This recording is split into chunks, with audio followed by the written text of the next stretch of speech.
महाप्रसाद जननी सर्व सौभाग्यवर्धिनी आधि व्याधि हरा नित्य तुलसी तुम नमस्तुते। बोलिए श्री तुलसी सालीग्राम भगवान जी की जय। हरे कृष्णा। ओम नमः शिवाय। जिन भक्तों ने कल एकादशी का व्रत किया है वे आज एकादशी व्रत का पारण करेंगे तथा तुलसी माता की कथा महिमा को श्रवण करते हुए व्रत को पूर्ण करेंगे। कहा गया है कि जो मनुष्य तुलसी के पत्ते से टपकता हुआ जल अपने शीश पर धारण करता है तो उसे गंगा स्नान और 10 गोदान करने का फल प्राप्त होता है तथा कलयुग में द्वादशी या प्रतिदिन रोपण और धारण कथा का श्रवण करने से सब पाप छूट जाते हैं। व्यक्ति को धन्य धान की प्राप्ति होती है तथा मोक्ष प्राप्त होता है। तो आज मैं सुना रही हूँ तुलसी माता की कथा महिमा। इसे सुनने से ही एकादशी का व्रत पूर्ण होता है, जिसे आप सभी भक्तगण बड़ी श्रद्धा तथा प्रसन्न चित्त मन से पूरा सुनिएगा। तुलसी माता की व्रत कथा। प्रत्येक माह में सभी औरतें तुलसी जी को जल से सींचा करती थीं और सभी महिलाएं कोई सोना मांगती, कोई चांदी मांगती, कोई अन्न, कोई धन, कोई अमर सुहाग मांगती। लेकिन एक बुढ़िया माई थी जो प्रतिदिन तुलसी को जल से सींचने जाती थी और जब वह जाती तो तुलसी माता से कहती, हे तुलसी माता सबकी दाता, मैं तेरा बिरला सींचती हूँ, मुझे बहू दे, पीले रंग की धोती दे, मीठा मीठा गास दे, बैकुंठ में वास दे, अच्छी मौत दे, चंदन का काठ दे, अच्छा राज दे, दाल भात का भोजन दे, 11 एकादशी के दिन कृष्ण जी का कंधा दे। प्रिय भक्तों, बुढ़िया माई की यह बातें सुनकर तुलसी माता सूखने लग गईं। तुलसी माता को यूं सूखते देखकर भगवान श्री कृष्ण ने पूछा, हे तुलसी, तुम दिन प्रतिदिन क्यों सूखती जा रही हो? तुलसी माता ने कहा, हे भगवान, अब मेरे मन की बात मत पूछो। भगवान ने कहा, मैं नहीं पूछूंगा तो कौन पूछेगा? इस पर तुलसी माता कहती हैं कि हे भगवान, एक बुढ़िया आती है और अपनी बात कहकर चली जाती है, मैं उसकी सभी बातें पूरी कर दूंगी, लेकिन कृष्ण जी का कंधा कहाँ से लाऊंगी? भगवान कृष्ण बोले कि वह मरेगी तो अपने आप ही कंधा देने आऊंगा, तुम बुढ़िया माई से यह बात कह देना। उसके कुछ ही दिनों बाद बुढ़िया माई मर गई। बुढ़िया माई के मरने पर सारा गांव इकट्ठा हो गया और उनका अंतिम संस्कार आने पर उसे उठाने लगे, लेकिन वह बहुत भारी हो गई, जिससे उनकी अर्थी टस से मस नहीं हुई। सभी बोलने लगे, यह तो बड़ी संस्कारी थी, बहुत पूजा पाठ करती थी, कोई पाप नहीं किया, फिर भी यह इतनी भारी कैसे हो गई? बूढ़े ब्राह्मण के भेष में भगवान श्री कृष्ण आए और कहने लगे कि यह भीड़ कैसी है? तब गांव वाले बोले कि एक बुढ़िया माई मर गई है और वह इतनी पापिनी थी कि उसकी अर्थी नहीं उठ पा रही है, बहुत भारी हो गई है। भगवान बोले कि मुझे इसके कान में कुछ कहने दो। भगवान बुढ़िया माई के पास गए और उनके कान में कहा कि माई, तू अपने मन की कर ले, पीताम्बर की धोती ले, मीठा मीठा ग्रास ले, बैकुंठ में वास ले, चटक की चाल ले, चंदन का काठ ले, झालर की झांझर ले, दाल भात का भोजन ले और कृष्ण जी का कंधा ले। प्रिय भक्तगणों, भगवान श्री कृष्ण के इतना कहते ही बुढ़िया माई हल्की हो गई। भगवान अपने कंधे पर उन्हें ले गए। बुढ़िया माई को मुक्ति मिल गई और वह बैकुंठ को चली गई। हे तुलसी माता, जैसे आपने उस बुढ़िया माई की मुक्ति की, वैसे सभी की करना। जैसे भगवान ने उसे कंधा दिया, हमें भी देना। हरे कृष्ण कृष्ण कृष्ण हरे हरे, हरे राम राम राम हरे हरे। प्रिय भक्तगणों, तुलसी माता के पंच कथाओं में से एक कथा समाप्त होती है। इस कथा श्रृंखला को पूर्ण करने के लिए अब आइए सुनते हैं तुलसी माता की दूसरी कथा। किसी गांव में एक बहुत बड़ा परिवार रहता था। उस परिवार में एक ननद और भाभी रहा करती थी। ननद अभी कुंवारी थी। वह तुलसी की बड़ी सेवा करती थी, पर भाभी को यह बात फूटी आंख नहीं सुहाती थी। कभी कभी तो वह गुस्से में कहती कि जब तेरा विवाह होगा तो तुलसी ही खाने को दूंगी तथा तुलसी ही तेरे दहेज में दूंगी। प्रिय भक्तों, यथा समय जब ननद की शादी हुई तो उसकी भाभी ने बारातियों के सामने तुलसी का गमला फोड़कर रख दिया। भगवान की कृपा से वह गमला स्वादिष्ट व्यंजनों में बदल गया। अब गहनों के बदले भाभी ने ननद को तुलसी की मंजरी पहना दी और वह सोने के आभूषण में बदल गई। वस्त्रों के स्थान पर तुलसी का जनेऊ रख दिया तो वह रेशमी वस्त्रों में बदल गया। इस तरह वह लड़की विदा होकर अपने ससुराल चली गई। ससुराल में उसके दहेज आदि के बारे में बहुत बड़ाई हुई।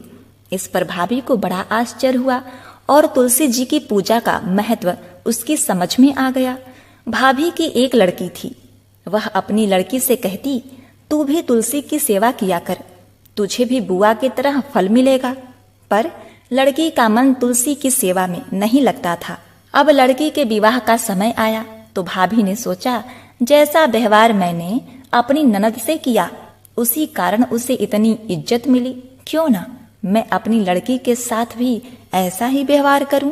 उसने तुलसी का गमला फोड़कर बारातियों के सामने रख दिया, परंतु इस बार मिट्टी ही मिट्टी रह गई। मंजरी व पत्ते भी अपने पूर्व रूप में ही रहे तथा जनेऊ जनेऊ ही रहा। सभी बाराती भाभी की खूब बुराई करने लगे। ससुराल में सभी लड़की की बुराई कर रहे थे। प्रिय भक्तगणों, अब देखिए, वह भाभी अपने ननद से इतना जला करती थी कि वह उसके ससुराल जाने के बाद भी अपने घर नहीं बुलाती थी। एक दिन भाई ने सोचा, मैं ही बहन से मिल आऊं। उसने अपनी इच्छा पत्नी को बताई तथा कुछ उपहार ले जाने के लिए मांगा। भाभी ने गुस्से में थैले में जुआर भरकर कहा, और तो कुछ नहीं है, यही ले जाओ। वह बड़ी दुखी मन से चल दिया। वह सोचता है, भला बहन के घर कोई जुआर लेकर जाता है। अब बहन के नगर के समीप पहुंचकर उसने एक गौशाला में गाय के सामने जुआर का थैला उलट दिया। तब उस गाय के मालिक ने कहा, अरे ये भाई, सोना चांदी और मोती गाय के आगे क्यों डाल रहे हो। अब भाई को उसने सारी बात बता दी। अब वह भाई सोना मोती लेकर प्रसन्न मन से बहन के घर गया। बहन बड़ी ही प्रसन्न हुई। उसके भाई के लाए गए उपहार के द्वारा उस बहन की बड़ी ही बड़ाई की गई। ससुराल के साथ साथ उसके मायके का भी यश बढ़ा। हे तुलसी माता, जैसे आपने उस ननद की लाज रखी, वैसे सभी महिलाओं का लाज रखना, वैसे ही सभी भाई बंधुओं का मान सम्मान बना रहे। तो बोलिए तुलसी महारानी की जय। जय श्री कृष्ण। प्रिय भक्तगणों, इन पंच कथाओं में से अब आइए सुनते हैं तुलसी माता की तीसरी कथा। एक ब्राह्मण था, वह प्रतिदिन मंदिर जाता था। वह प्रतिदिन तुलसी माता की पूजा करता था। वह तुलसी माता से प्रतिदिन प्रार्थना करता था कि हे तुलसी महारानी, मेरे आनंद करना। तुलसी माता ने सोचा, यह ब्राह्मण तो बहुत सीधा है और गरीब है और प्रतिदिन मेरी पूजा करता है, मैं इसके कुछ न कुछ करना चाहती हूँ। तो तुलसी महारानी एक कन्या का रूप बनाकर बैठ गईं और उस ब्राह्मण को बोला, ब्राह्मण, मैं भी तेरे घर आना चाहती हूँ। ब्राह्मण ने सोचा कि 6 लड़कियां तो मेरे पहले से ही हैं और 7 लड़कियों का मैं कैसे पालन पोषण करूंगा, लड़कियों की शादी कैसे करूंगा, मेरे पास तो कुछ ऐसा भी नहीं है। यह व्यभिचार करके वह बहुत ही परेशान रहने लगा। उसको तो खाना भी नहीं भा रहा था। उसकी औरत ने कहा, क्या बात है, आजकल बहुत दुखी दुखी रहने लगे हो। तो इस पर ब्राह्मण बोला, मैं मंदिर जाता हूँ, वहां पर एक छोटी सी सुंदर कन्या बैठी है और वह कहती है कि ब्राह्मण, मैं आपके घर आऊंगी। उसकी पत्नी बोली, अरे इसमें परेशान होने वाली क्या बात है, आ रही है तो आने दो। ब्राह्मण बोला कि पहले से अपने 6 लड़कियां हैं, उस लड़की की भी अपने को शादी करनी होगी। तो इस पर ब्राह्मणी बोली, अरे ये तो कोई बात नहीं है, अपनी 6 लड़कियां की शादी करवा देंगे, वैसे ही 7वीं भी लड़की का करवा देंगे। प्रिय भक्तों, अगले दिन जब ब्राह्मण मंदिर गया तो उस छोटी कन्या ने पूछा, ब्राह्मण, मैं आपके घर आऊंगी। तो ब्राह्मण बोला, हाँ चल बेटी चल। उसको वह घर लेकर आया। तुलसी माता के कन्या के रूप में ब्राह्मण के घर आने से ब्राह्मण के घर बहुत ही आनंद हो गया। घर में लक्ष्मी की बारिश हो गई। जब ब्राह्मण 7 कन्याओं की शादी के लिए वर ढूंढने जाने लगे तो उस छोटी कन्या ने कहा कि आप शालिग्राम जी के मंदिर में जाकर शालिग्राम जी से बोलना कि वे बारात लेकर आएं और मेरी 6 बहनों की तुम्हारी इच्छा से वर ढूंढ लेना। अब तुलसी महारानी की कृपा से उसके तो सब जेवर कपड़ा खाना सब तैयार हो गया और सबसे छोटी बेटी के लिए वह शालिग्राम जी से कहकर आता है, शालिग्राम भगवान आप बारात लेकर आना। प्रिय भक्तगणों, तुलसी महारानी की कृपा से बाकी 6 बेटियों का धूमधाम से विवाह हुआ और फिर इसके पश्चात छोटी लड़की का विवाह श्री शालिग्राम भगवान से हुआ। तो बोलिए तुलसी शालिग्राम भगवान जी की जय। जय तुलसी माता। प्रिय भक्तगणों, अब आइए सुनते हैं। एक बार माता रुक्मिणी भगवान श्री कृष्ण से पूछती हैं, हे स्वामी, तुलसी के पास दीपक जलाने का क्या महत्व है और रोज शाम को तुलसी के पास दीपक क्यों जलाया जाता है? इससे मनुष्य को कौन सा फल प्राप्त होता है? तुलसी के पास दीपक जलाने की विधि क्या है तथा दीपक जलाते समय कौन से मंत्र का उच्चारण करना चाहिए? कृपया आप मुझे विस्तार से बतलाइए। तब भगवान श्री कृष्ण कहते हैं, हे देवी रुक्मिणी, आज आपने समस्त मानव जाति के कल्याण के लिए बहुत ही महत्वपूर्ण प्रश्न किया है। आपके इस प्रश्न का उत्तर देने से पूर्व मैं आपको एक प्राचीन कथा सुनाता हूँ, जिससे आपको सभी प्रश्नों के उत्तर मिल जाएंगे।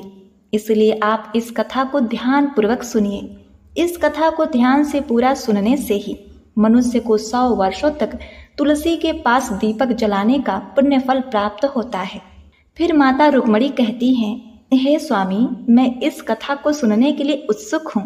कृपया आप इस कथा को सुनाना आरंभ कीजिए। तब भगवान श्री कृष्ण रुक्मिणी जी को कथा सुनाने लगे।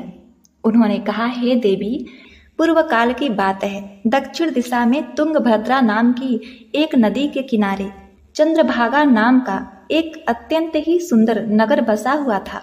उसी नगर में सुशील नाम के एक ब्राह्मण निवास करते थे। वे अत्यंत गुणवान, चरित्रवान, धर्म कार्य करने वाले तथा वेदों के मार्ग पर चलने वाले थे। उन्होंने समस्त शास्त्रों का अध्ययन किया था।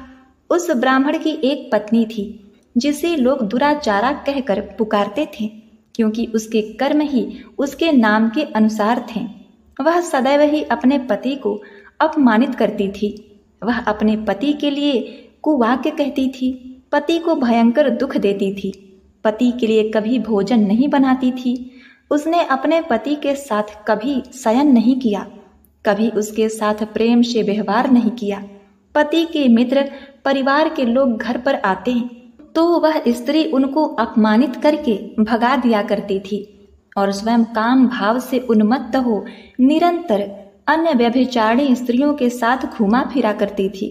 उसका मन पति को छोड़कर पराये पुरुषों में लगा रहता था। उसने कभी अपने पति से प्रेम से बात नहीं की, किंतु पराये पुरुषों के संग बैठकर बातें करती। पराये पुरुषों को मोहित करने के लिए सज धज कर नगर में घूमने जाया करती थी। कभी वह वन में किसी वृक्ष के नीचे खड़ी रहकर सुंदर पुरुषों की राह देखने लगती और किसी दुष्ट पुरुष को मोहित करके उसके संग भोग विलास किया करती थी। फिर एक दिन वह दुराचारिणी स्त्री वन में जाकर एक वृक्ष के नीचे खड़ी हो गई। उसका चित्त काम भाव से भरा हुआ था। वह किसी सुंदर कामी पुरुष की राह देख रही थी, किंतु बहुत समय निकलने के बाद भी उस स्थान पर कोई पुरुष नहीं आया। इसीलिए वह अत्यंत ही दुखी हो गई और प्रियतम की खोज में इधर उधर देखने लगी। उस दिन उसका सारा परिश्रम व्यर्थ हो गया। वहां पर खड़ी होकर वह नाना प्रकार की बातें कहकर विलाप करने लगी। हाय, आज तो इस मार्ग से कोई भी सुंदर पुरुष नहीं आया। अब मैं कैसे अपने काम वासना को शांत करूं? आज की रात कैसे बीतेगी? वह जोर जोर से विलाप करने लगी। उसी जंगल में एक भयानक नरभक्षी बाघ निवास करता था। उस पापनी स्त्री की आवाज सुनकर वह जग गया और उछलकर उस स्त्री का भक्षण करने के लिए उसके पास आया। उस भयंकर बाघ को देखकर उस स्त्री के पसीने छूट गए। वह भय से थर थर कांपने लगी। वह स्त्री कुछ करती इससे पहले ही उस बाघ ने अपने पंजे से उसे घायल कर दिया और वह स्त्री जमीन पर गिर पड़ी। धरती पर गिरते ही वह स्त्री चिल्लाते हुए बोली, अरे व्याघ, तू किस लिए यहाँ पर आया है? मुझे क्यों मार रहे हो? मैं यहाँ पर अपने प्रियतम को खोज रही हूँ। तुम मुझे छोड़ दो। मेरा भक्षण करके तुम्हें क्या मिलेगा? उस स्त्री की बात सुनकर वह भयानक बाघ क्षण भर के लिए रुक गया और हंसते हुए मनुष्य की भाषा में बोलने लगा, हे दुष्टा, आज विधाता ने तुझे मेरा ग्रास नियुक्त किया है। तुझ जैसी पापनी स्त्री का भक्षण करना ही मेरा काम है, तभी मुझे इस शरीर से मुक्ति मिलेगी। वह स्त्री कहने लगी, हे व्याघ, तुम कौन हो? मुझे सच सच बताओ, तुम्हें किस कारण से व्याघ्र की योनि में जन्म लेना पड़ा और तुम मुझ जैसी स्त्री का भक्षण क्यों करते हो? पहले मुझे सारी बात बताओ और फिर मेरा भक्षण करो। फिर बाघ कहने लगा, हे पापिणी, मैं तुझे मेरे पूर्व जन्म का वृत्तांत सुनाता हूँ कि किस कारण से मुझे बाघ बनना पड़ा। पूर्व काल में दक्षिण दिशा में एक नदी थी। उस नदी के तट पर एक नगरी बसी हुई थी। उस नगरी में मैं निवास करता था। मैं उस जन्म में अनेक पापियों के लिए यज्ञ किया करता था। मैंने उन पापियों के घर का भोजन किया। मैंने धन के लोभ से अनेक पापियों के लिए कार्य किया। जिन वस्तुओं का दान ब्राह्मणों को नहीं लेना चाहिए, मैंने उन वस्तुओं का दान ग्रहण किया और दूसरों से धन लेता था, लेकिन कभी वापस नहीं करता था। इस प्रकार से पाप करते हुए मुझे बहुत साल व्यतीत हो गए और मैं बूढ़ा हो गया। मेरे बाल सफेद हो गए, आंखें सूज गईं, मुंह के सारे दांत गिर गए, लेकिन फिर भी मेरे दान लेने की आदत नहीं छूटी और मैं पाप करता गया। फिर एक दिन मैं धन के लोभ से नदी किनारे गया और अन्य धूर्त ब्राह्मणों के साथ मिलकर हम लोगों को ठगने लगे। झूठ मंत्र वचन बोलकर हमने बिना विधि विधान किए देवी देवताओं का पूजन किया और बहुत सारा धन दान में ले लिया। फिर उसी स्थान पर एक काला सर्प आया और उसने मेरे पैरों में डस लिया और मैं मूर्छित होकर गिर पड़ा। उसी क्षण मेरे प्राण चले गए। फिर यम के दूत उस स्थान पर प्रकट हुए और मुझे पकड़कर यमपुरी में ले गए। वहां पर यमराज ने चित्रगुप्त से मेरे कर्मों का लेखा जोखा निकालने के लिए कहा। फिर चित्रगुप्त कहने लगे, हे धर्मराज, इस ब्राह्मण ने घोर पाप किए हैं। इसने दूसरों से झूठ बोलकर धन लूटा है। विधि विधान से पूजा ना करके झूठ मंत्र बोलकर भगवान का अपमान किया है। इसीलिए यह पापी ब्राह्मण केवल नरक जाने के ही योग्य है। फिर यमराज ने अपने दूतों को आदेश देकर मुझे नरक की अग्नि में डाल दिया। अनेक वर्षों तक नरक की सजा भोगने के बाद मुझे बाघ का शरीर प्राप्त हुआ और मैं इस दुर्गम वन में निवास करने लगा। किए गए पापों को याद है और उन्हें याद करके कभी महात्मा, साधु पुरुष, सती स्त्रियों का भक्षण नहीं करता हूँ। मैं केवल पापी, दुराचारणी तथा उल्टा स्त्रियों का ही भक्षण करता हूँ ताकि मुझे पाप से मुक्ति मिल जाए। इस प्रकार से उस बाघ ने अपने पूर्व जन्म का वृत्तांत सुना दिया और उस स्त्री से कहने लगा, हे पापिणी, तेरे आचरण से तू उल्टा दिखाई पड़ती है। अपने पति को छोड़कर तू इस वन में अन्य पुरुष के साथ भोग विलास करने के लिए आई है, इसलिए आज तू मेरा ग्रास अवश्य बनेगी। इतना कहकर उस बाघ ने अपने तीक्ष्ण नाखूनों से उस पापी स्त्री के टुकड़े टुकड़े करके उसे भक्षण कर लिया। फिर उस स्थान पर यम के दूत प्रकट हुए और उस पापने स्त्री के प्राणों को लेकर यमपुरी चले गए। वहां उसे यमराज के सामने प्रस्तुत किया गया। फिर चित्रगुप्त ने उस स्त्री का लेखा जोखा निकालते हुए यमराज से कहने लगे, हे धर्मराज, यह स्त्री तो अत्यंत पापिनी है। इसने घोर पाप किए हैं। इसने व्यभिचार किया है। इसने अपने पति की कभी सेवा नहीं की। अपने पति को भूलकर पराये पुरुषों के संग भोग विलास किया है। उसके पापों को सुनकर यमराज ने उस स्त्री को अग्नि से भरे हुए कुंडों में डालने का आदेश दिया। अनेक वर्षों तक उसे उस कुंड में पकाया गया। फिर उसे निकालकर दूसरे नरक में डाल दिया गया। इस प्रकार उसे अनेक वर्षों तक अलग अलग नरकों में डाला गया और नरकों में डालने के बाद वह महापापिनी स्त्री पुनः पृथ्वी लोक पर आकर चांडाल के रूप में उत्पन्न हुई। चांडाल के घर में जन्म लेकर वह फिर से अनेक पाप करने लगी, व्यभिचार करने लगी, अनेक पापी पुरुषों के संग विहार करने लगी। कुछ समय बाद पूर्व जन्म के पापों के कारण उसे कुष्ठ का रोग हो गया और वह भयानक पीड़ा सहने लगी। उसका अंग प्रत्यंग जलने लगा। उसके नेत्रों में पीड़ा होने लगी। इस दुख को सहन करती हुई वह दिन बिताने लगी। फिर एक दिन किसी साधु महात्मा के कहने पर दैव योग से वह तीर्थ में स्नान करने के उद्देश्य से काशी में गंगा स्नान करने चली गई। वहां पर वह एक आश्रम के पास निवास करने लगी। वहां उस आश्रम में एक तुलसी का पौधा था। अन्य स्त्रियों को वहां पर तुलसी के पास दिया जलाते हुए देखकर उस पापी स्त्री ने भी वही किया। उसने तुलसी के पौधे के पास एक दीपक जला दिया। फिर उसी रात हृदयघात से उसकी मृत्यु हो गई और यमराज के दूत उसे ले जाने के लिए वहां प्रकट हुए। जैसे ही यम के दूत उस पापी स्त्री को पास में बांध कर ले जाने लगे, तभी भगवान विष्णु के पार्षद उस स्थान पर प्रकट हुए और उन्होंने उन दोनों को रोक लिया और कहने लगे कि हे दूतों, इस स्त्री को तुम छोड़ दो। यह स्त्री नरक जाने के योग्य नहीं है। तुम किसके आदेश से ऐसा अधर्म कर रहे हो? फिर यम के दूत कहने लगे, हे पार्षदों, हम यमराज के आदेश से इस पापी स्त्री को उठाकर ले जा रहे हैं, किंतु आप हमें किस कारण से रोक रहे हैं? यह स्त्री अत्यंत पापी है, इसे नरक में ले जाने की आज्ञा मिली है। फिर पार्षद कहने लगे, हे दूतों, यह स्त्री तो विष्णु भक्त है, यह नरक जाने की योग्य नहीं है। इसने संध्या काल में तुलसी के पास दीपक जलाया है, इसी कारण से इसके समस्त पाप नष्ट हो गए हैं, इसलिए अब यह नरक जाने के योग्य नहीं है, यह स्वर्ग जाने की अधिकारी बन चुकी है। पार्षदों की बात सुनकर यम के दूतों ने उस स्त्री को उस स्थान पर छोड़ दिया और यमलोक लौट गए। वहां जाकर उन्होंने यमराज को सारा वृत्तांत सुना दिया। फिर भगवान विष्णु के पार्षद उस स्त्री को दिव्य विमान में बैठाकर स्वर्गलोक ले गए।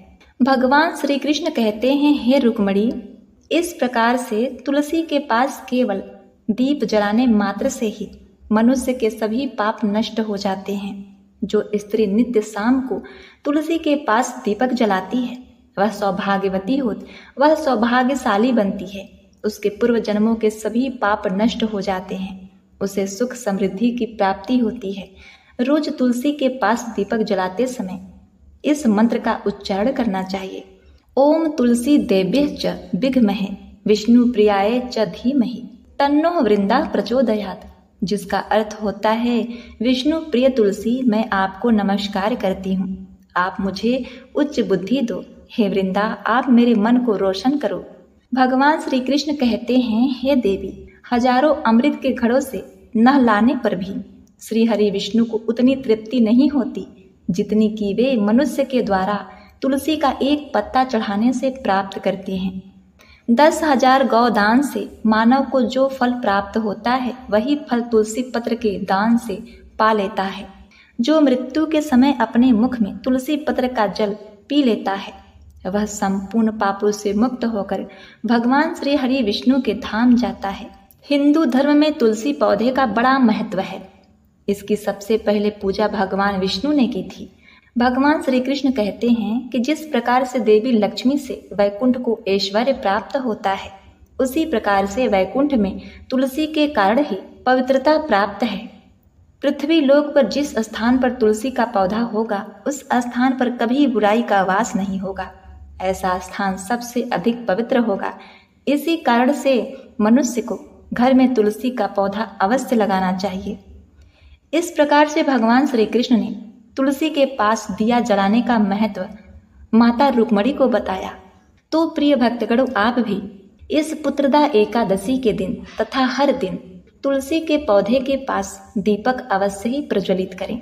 भगवान विष्णु की कृपा आप पर सदा सर्वदा बनी रहेगी। तो बोलिए वृंदावन बिहारी लाल की जय। जय श्री कृष्ण।